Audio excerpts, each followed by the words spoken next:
Hey, Peter here with Unison, and today we're going to be reconstructing several of the patches from Bazzi's track Beautiful using Xfer's Serum. You'll find links to these patches and the MIDI data in the description below, but for those of you who want to follow along, we're going to be working on our synthesis skills to turn this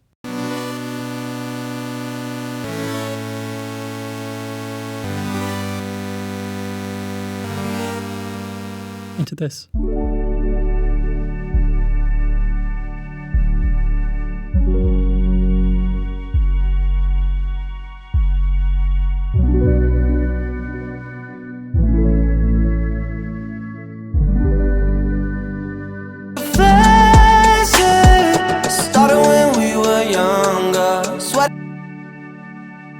Sorry that your mom found out. Guess that we just really had the fun. Let's start off with this main harp patch. It's playing these arpeggiated chords that run throughout the entire song, and it's probably the part that the song was written to. You the one for me, I need to. We'll start off by initializing a fresh preset.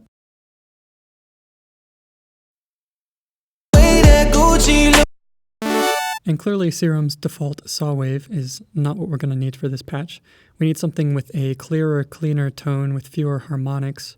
We could go for a sine wave and add some saturation for color, but I decided to start off with some of the harmonics already built into the waveform by going with this MB triangle.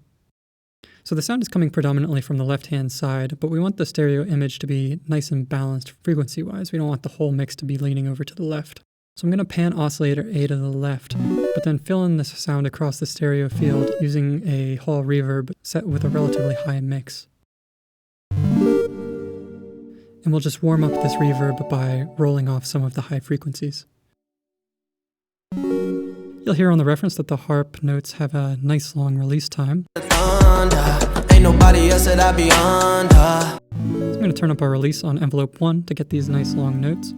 Just finesse that until it's decaying in time with the song. And since a harp is a plucked instrument, not a sustaining instrument, each of its notes is going to last approximately the same amount of time. So I'm going to match our decay time to our release time and turn our sustain all the way down. This just ensures that you can play longer and shorter MIDI notes without it deviating from a more natural harp type sound.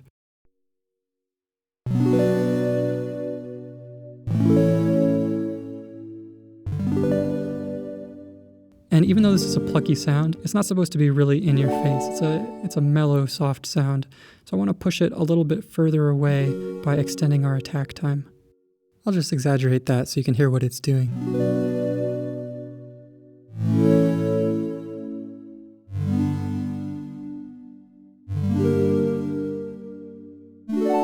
Now that the patch is sitting in the right space and has an envelope that sounds more like a harp's, let's work on matching the tone.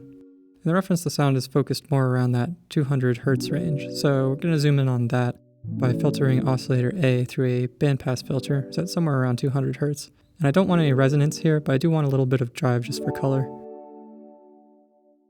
That I loved her. Sorry that your mom.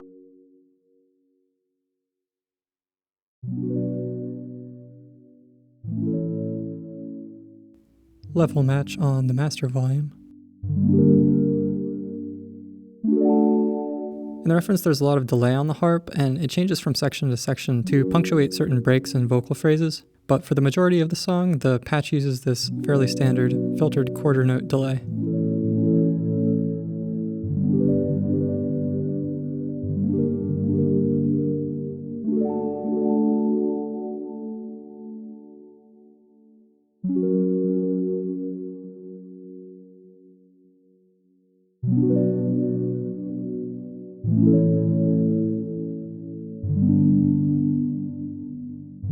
If you've ever plucked a stringed instrument before, like a harp or like an acoustic guitar, you'll know that the lowest notes come from thicker strings and the highest notes come from thinner strings. And you'll know that it takes a different amount of pressure and time for your finger to hit and roll off a low string than it does for it to hit and roll off a high string. And that results in a different sort of a timbre and a different sort of attack characteristic. So this patch isn't going to sound realistic if the low notes and the high notes have the same tone. So what we're going to do is map our note value to a few different parameters. We'll start out by adjusting the note curve here to make sure that the lowest note in the pattern hits the bottom of the graph and the highest note in the pattern hits the top.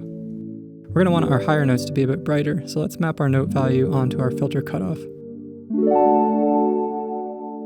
And thinner, higher pitched strings have more tension on them, so they tend to have more of a pinched sound. I'm going to get that by mapping our note value onto a pulse width modulation on oscillator A's warp mode.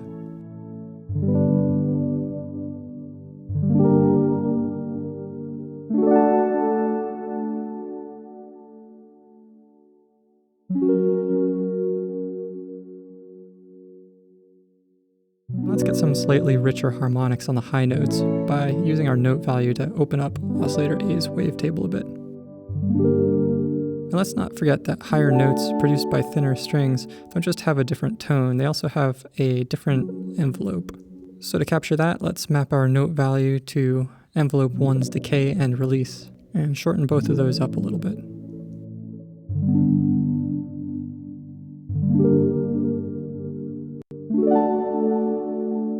And lastly, at least in this performance, the high notes are played quite a bit more quietly than the rest of the notes. So to capture this, let's map our note value onto oscillator A's level, so that the higher the pitch is, the quieter its volume gets. The pleasure started when we were younger. Swear to God that I loved her. Sorry that your mom found out. Guess that we just really had the thunder. But if we stopped there, then the lowest note of every arpeggiated chord would always be the loudest note, and that's just not how it is in this performance. Sometimes there's a note in the middle of the chord that feels like it should be the focus. And on most of these chords, there are a few notes on the top that are quite a bit quieter still than we're getting them using this note mapping. So to correct for this, let's make our patch velocity sensitive and map our velocity onto the filter's drive knob. By doing this, we can choose certain notes that we really want to stand out and edit their MIDI velocity directly to determine how much drive and level we want them to have. So if you look at the bottom of the screen, you'll see that there are some yellow notes. Those are the ones that are going to be getting more drive and level. And there are some light blue and purple notes, and those will be the ones that we want to get less drive and level. And lastly, I want to open the filter very briefly, just at the leading edge of every note, to emulate the sort of sound you'd get from a fingernail hitting a string really quickly. So to get that, let's just make a fast downward ramp on LFO1 and drag and drop that to the filter cutoff.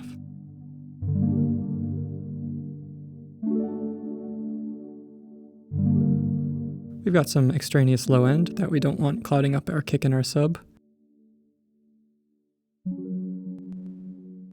So we'll roll that off using a high pass filter. And I ended up using a touch of resonance around 140, turning up the fat knob so we didn't lose any volume when adding all that resonance.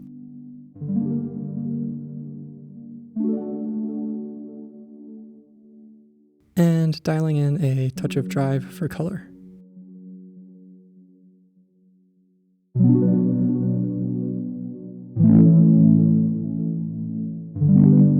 Just gonna even that out with some compression.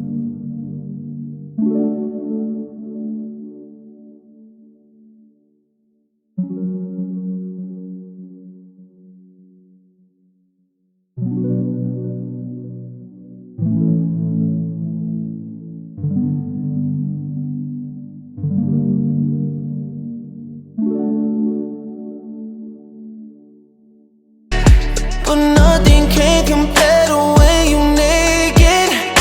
Now we're backward into many got you. We've got some mud around 230, so I'm going to scoop that out.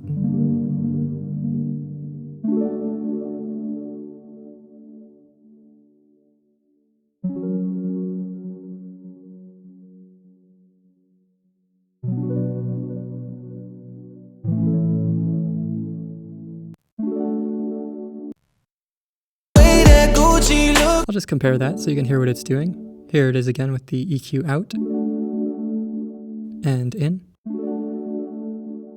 And I'll add some body back in right above that cut.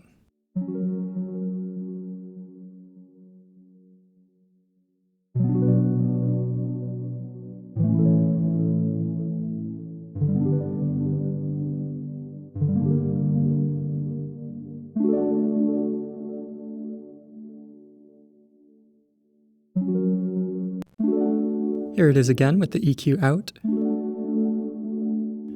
and in. It's a many got you fed. You're saying you don't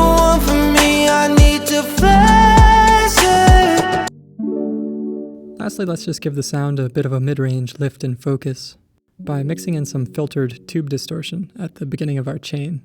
I'm going to add a bandpass filter somewhere around 600 with a fairly strong drive.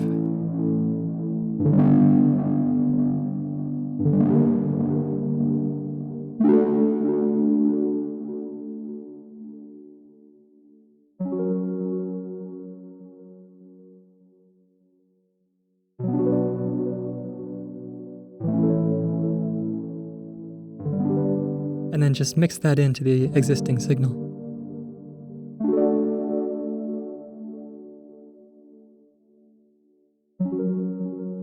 You can hear how that just lifts the sound a bit.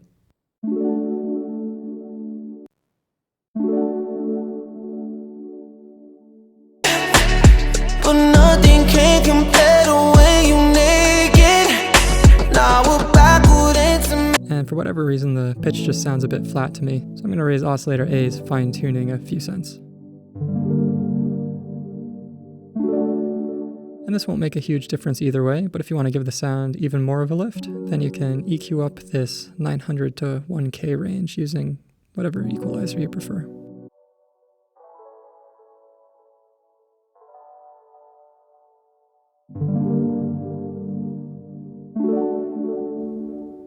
That's sounding pretty close for the harp sound. It's a bit thin when soloed and still leans a bit too far to the left, but now we're going to solidify it with a separate layer of low chords.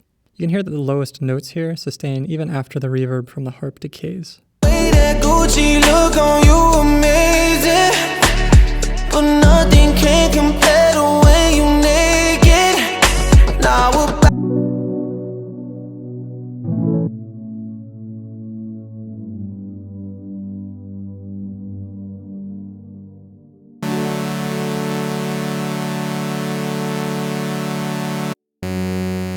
Let's start off by routing through a Moglo 24 filter with no resonance, plenty of drive for color, and a low cutoff.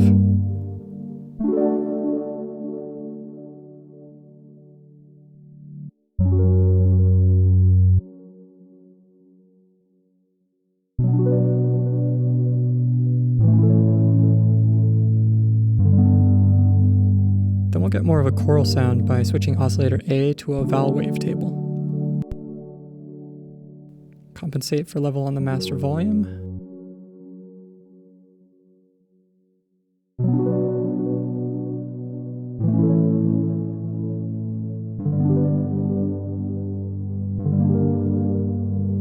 Started when we were younger. Swear to God that I. It's still too upfront, so let's push it back in the mix by extending envelope 1's attack time.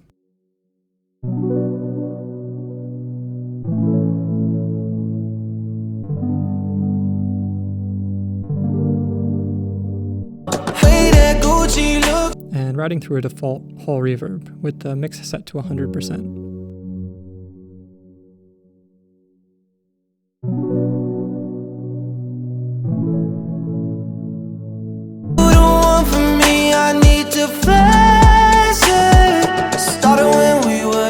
Sculpt the low end for a closer tone match.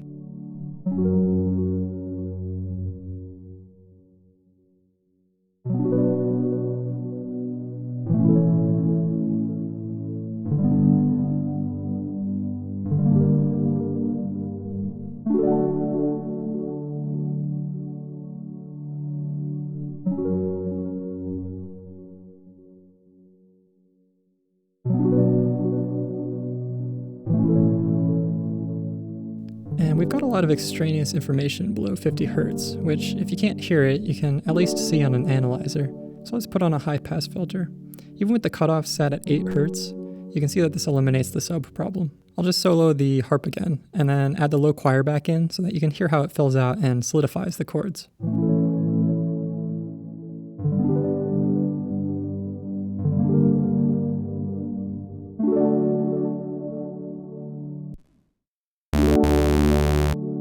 For the bass, let's start out by getting the sub to sit right.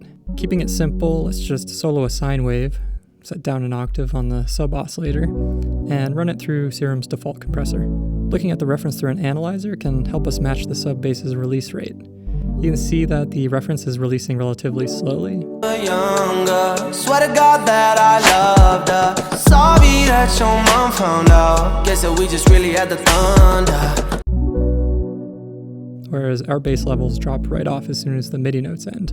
But we can match this by extending the release time on envelope 1.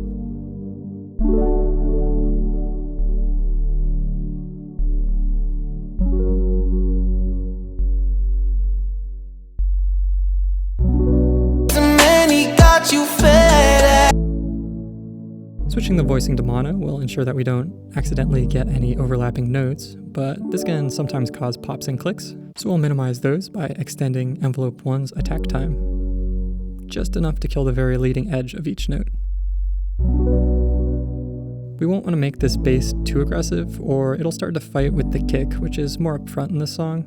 But we can still add a bit of punch by modulating the patch's master tuning using a fast downward ramp on LFO1. Turn off BPM, switch LFO1 to envelope mode, and then jump over to the matrix tab to map LFO1 to the master tuning. Make sure type is set to unidirectional so that each pitch ramp ends on the correct note, and then adjust the amount to get the desired amount of punch. The goal here isn't to replicate the kick, just the bass sitting behind the kick, so be sure to leave room for the kick's attack.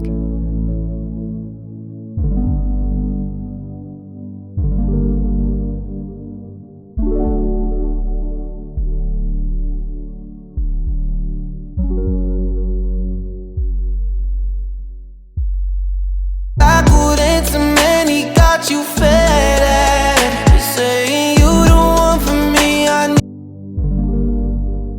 We still need to add some higher harmonics to make the bass audible on smaller speakers. So to do that, let's engage oscillator A and set it down an octave.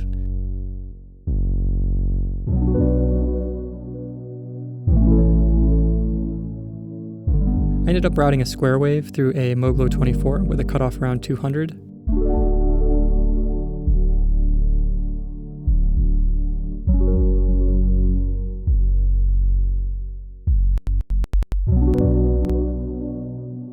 Be sure to turn the random phase down. Since oscillator A and the sub-oscillator are both set to the same octave, there will be some noticeable phase interaction between the two oscillators. And keeping random phase off enables us to use oscillator A's phase knob to dial in a consistent phase relationship between the two oscillators.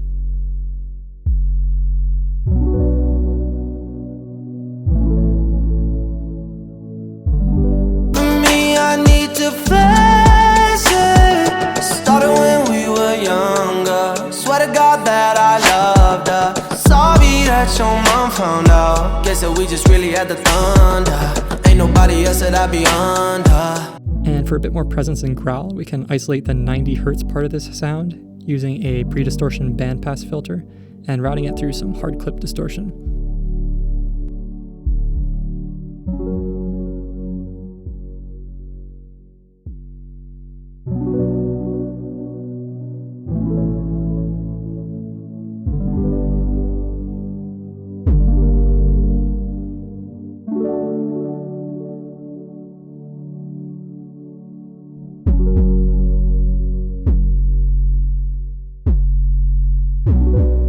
Then mix this in to the original signal.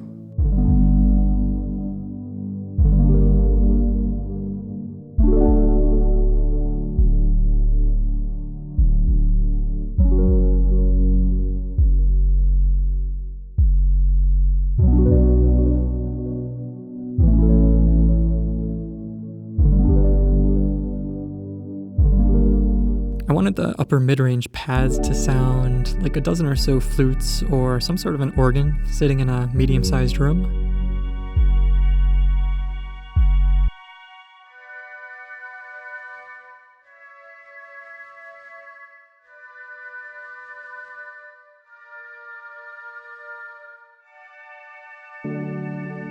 God that I loved her. Sorry that your mom found out. Guess that we just really had the thunder.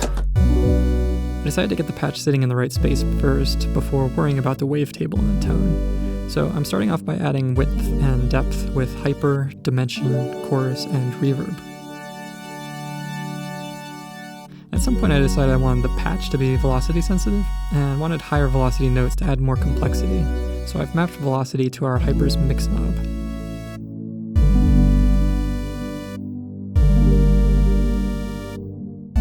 We can push the sound wider by setting the chorus plug into 100% and opening up the low pass filter. Then we can glue the sound together by lowering the chorus's depth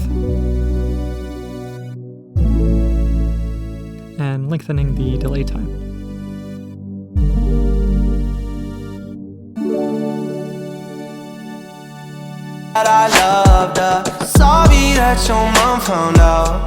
Let's push the sound further back with a filtered hall reverb.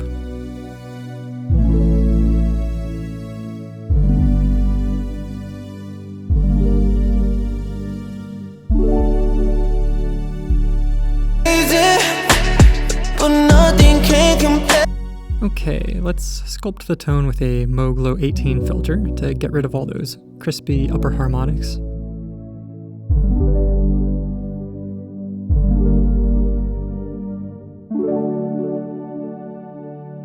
And the high notes seem a bit edgier, so I'm mapping note value onto our filter's drive knob.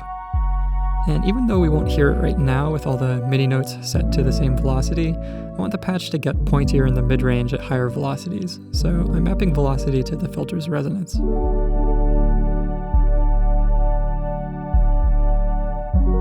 Turn up the fat knob. This will ensure that the patch's level doesn't drop when the filter resonance increases. Back off our master volume to prevent that from clipping. Okay, let's find a more appropriate wavetable. I decided to construct this sound out of a couple of basic square waves and dial in the overtones by warping oscillators A and B with different amounts of sync.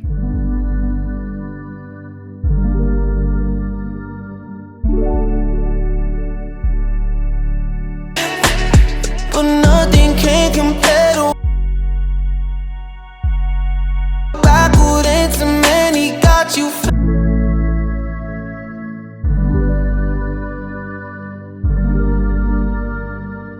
Copy oscillator A to B and switch oscillator B's warp mode from sync 1/2 window to sync window.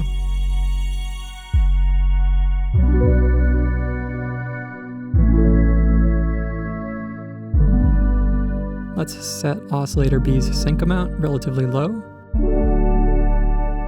and map velocity to it so that higher velocity MIDI notes will give us more high harmonics. I dialed this in listening to the part as we hear it here, so with all the notes playing at Logic's default velocity. I also mapped velocity to oscillator B's level to get more of oscillator B's higher harmonics when playing higher velocity notes. Beautiful, beautiful life right now. Let's check out what each oscillator is contributing to the sound.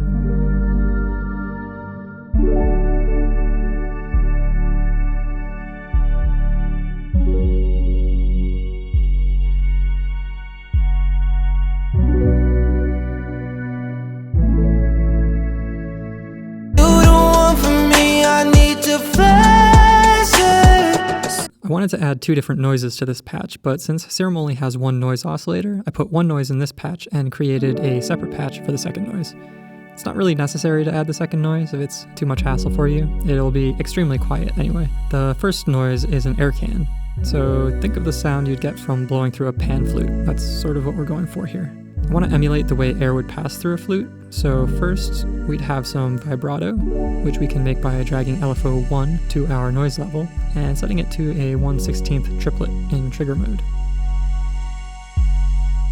Second, the air pressure would probably ramp up slightly after the very start of the notes, so we can make an upward ramp on LFO 2 and drag that to our noise level.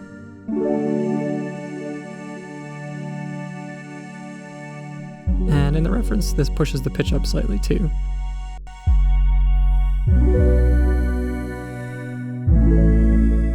As well as oscillator A's level.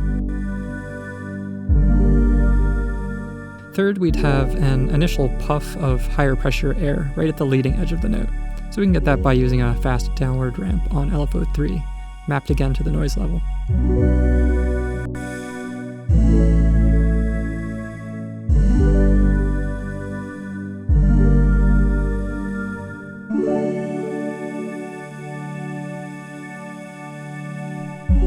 that your mom found out. Guess that we just really had the thunder. Ain't nobody else that I be. This will all be mixed in pretty quietly, but it adds a touch of realism.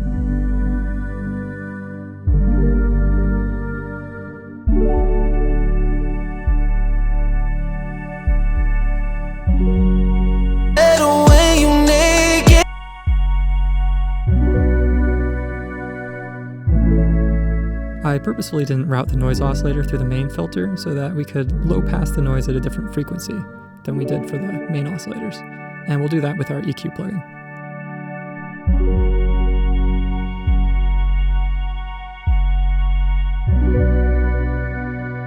And something around 2.5K is poking out, so I'm just going to tuck that in a bit. That Gucci look on you amazing.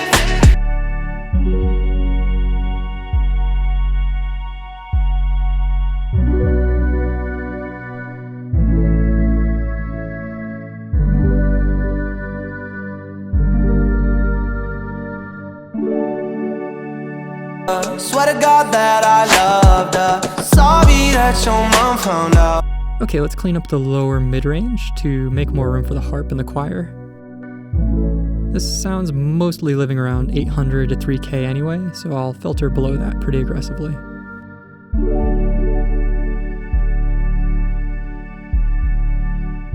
Can't compare to when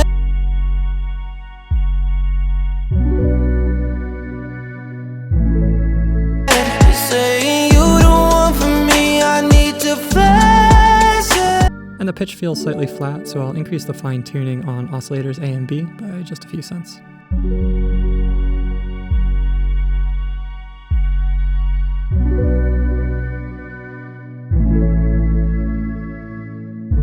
Beautiful night right now, no, no, no.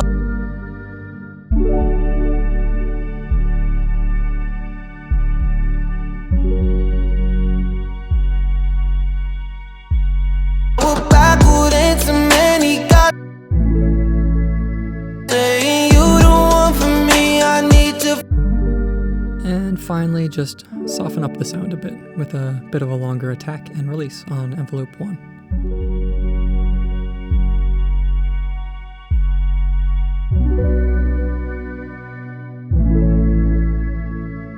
Beautiful, beautiful night right now.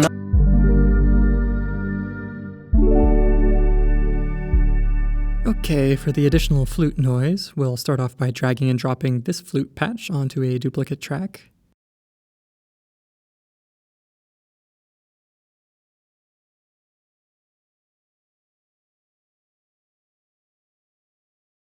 We can disable oscillators A and B and switch the noise oscillator to SH1 noise.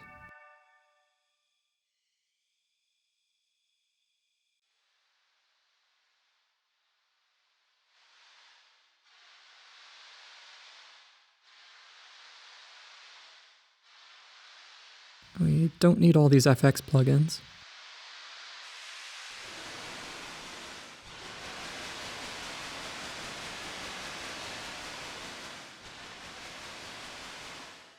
Then we can adjust the amount of noise level modulation we want from each LFO.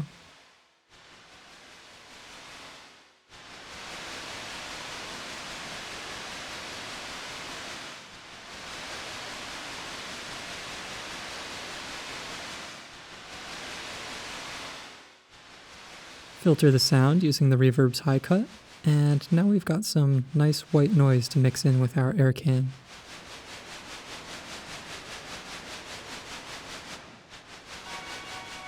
You can turn either of these noises up for more articulation, but we don't want to pull the sound forward in the mix, so I'm keeping them nice and quiet here. Alright, I'll just give you a quick look at the MIDI here, but there's a lot and it's all unique, not looped, so if you do need the full arrangement, it's probably easiest to download the MIDI file from the link in the description.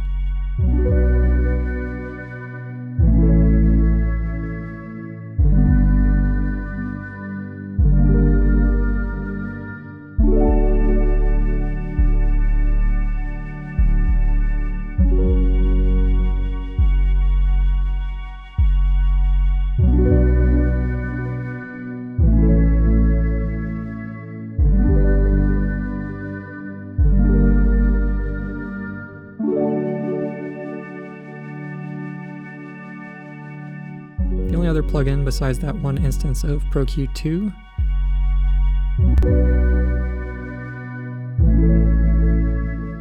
Is a FabFilter Pro L, which as you can see is not even affecting the audio.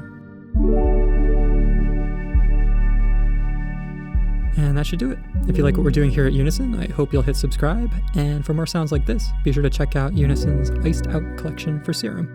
If you have any comments or questions or requests, just leave those in the comment section below. And for now, this has been Peter with Unison, and the track is Beautiful by Bazzi.